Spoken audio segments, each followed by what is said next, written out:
বাচ্চা দেখতো আমার ফ্যানের কি হয়েছে, কয়দিন ধরে চলতেছে না। ফ্যানের কি হবো কাকা, ফ্যানের কয়েল গেছে গা, দাঁড়ান চেঞ্জ করে দিতেছি। মায়ের ফ্যানটা যে কি হইলো ভাই, দেখেন তো ফ্যানটার কি হয়েছে। আমার মা ফ্যানটা দিয়ে বাতাস খাইতো, হুট করে ফ্যানটা নষ্ট হয়ে গেছে গা। আইসে ফকিরনি ঘরে ঠিকঠাক মতো খাইতে পারে না, আবার আছে ফ্যান ঠিক করতে। ভাই একটু চালু চালু করে দেন, আমার মা ফ্যানটা দিয়ে বাতাস খাইতো, গরমের ভিতরে থাকতে পারে না। আমার মা অনেক অসুস্থ তো ভাই, আমাদের ঘরে এই ফ্যান ছাড়া আর কোনো ফ্যান নাই, এই জন্য ভাই আর কি তাড়াতাড়ি দিলে ভালো হয়। ঠিক আছে ভাই, আমি দেখতাছি, তুমি একটু ঘুরে আসো, আমি ওই কাজটা রাখি তোমার টাকে দেখতাছি। ঠিক আছে, আচ্ছা ঠিক আছে ভাই। যাও।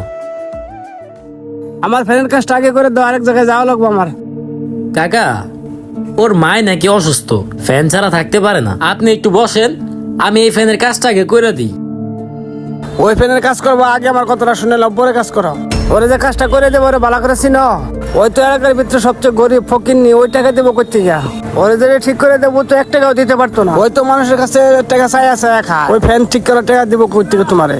এর থেকে ভালো আমার ফ্যানটা ঠিক করে দেও, কটা টাকা পাইবা, এটাই সবচেয়ে ভালো হইব। তোমার সময়টাও বাঁচবো আর আমার ফ্যানটাও ঠিক হইব। ও আচ্ছা, হ্যাঁ আপনি ঠিকই বলছেন। শুধু শুধু আমার সময় নষ্ট করে লাভ কি?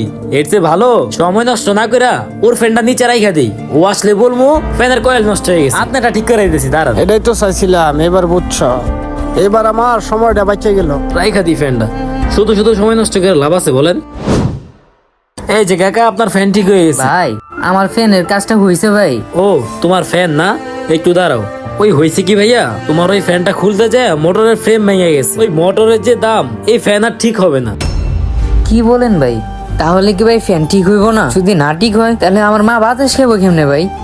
ভাই আমার তো মায়ের জন্য নতুন একটা ফ্যান কেনার সামর্থ্য নাই, এখন আমি কি করবো ভাই? ও ভাই দেখেন না একটু ফ্যানটা ঠিক হয় নাকি। ভাইরে, আমি তো তোমারে বললাম এই ফ্যানের মোটরের ফ্রেম ভেঙে গেছে, এইটা ঠিক করবো কেমনে? আচ্ছা ভাই তুমি একটু দাঁড়াও। ফ্যানটা কেমনে নষ্ট হয়ে গেল গা?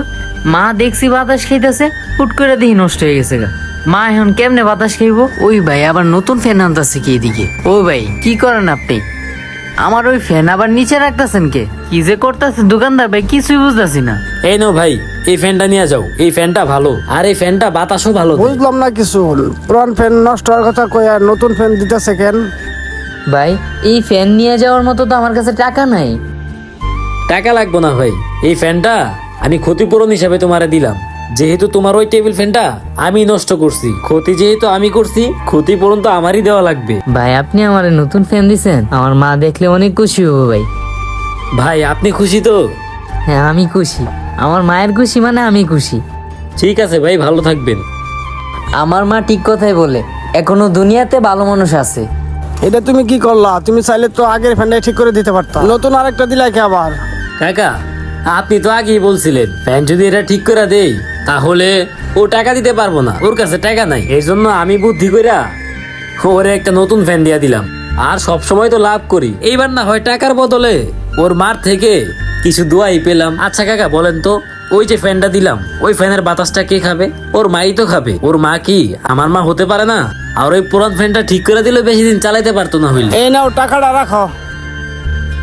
ঠিক আছে কাকা, আবার আসবেন। অর্থ দিয়ে বাড়ি কিনতে পারবেন, কিন্তু মায়ের মুখের সেই একটু হাসি কখনো টাকা দিয়ে কিনতে পারবেন না। দুনিয়ার সব টাকা মিলে গেলেও মায়ের দোয়ার এক ফোঁটা বরকতের সমান হয় না। মাকে ভালোবাসলে অবশ্যই ভিডিওটি শেয়ার করে যাবেন।